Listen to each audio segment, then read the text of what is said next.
Fahafolo farany ty zany a, fahafolo farany famitignana le resaky nataoko teo aby regny. Mamindiny raha nivolaniko teo iaby io zany de mikasiky amin'ny harate reto ndaty mitondra antsika reto.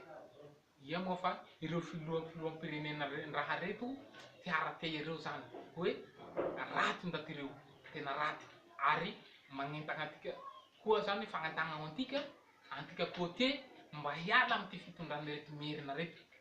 Marina ny raha volakin'ny Lekerive igny, anao mijery teniteny ratsin'ny Lekerive fa fitaragnan'ny Lekerive tena marina mihitsy, marina.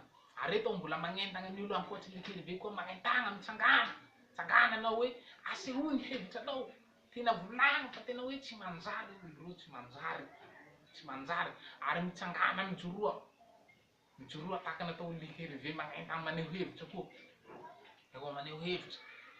Fa tena tsy rary ny fitondrany hôva reto. Ireo avao ty reo nitondra ty firenena ty, hitondra antsika sisy tany, andevozin-jareo avao tika hafarantsika côté mpitariky kalesa. Ary efa misy resadresaky zao atao Facebook ato teny ratsy côté hoe amboara aza anao côté sagnatria mifaresaka aminareo. Misy zalahy hôva zay fa miteny ratsy côté ato amin'ny Facebook ato, hoe ataonjareo tsinitsiny tsika côté, tsisy dikany. Ka magnentana antsika côté hoe tsangana antsika côté rehetrarehetra, mitsangana andao tsika iraisagny iray fotsika côté rehetrarehetra ra Madagasikara.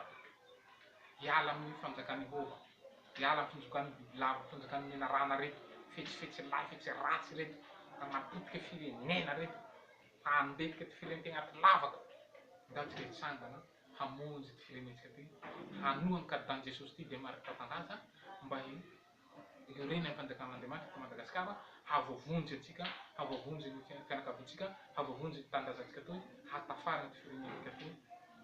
Zay zany no afaky antsika de misaotra antsika manaraka tamy voalohany hatramin'ny farany ny fandaharana igny zany de amy manaraky koa antsika mbola hiaraka am'izany de saotra betsaka, veloma.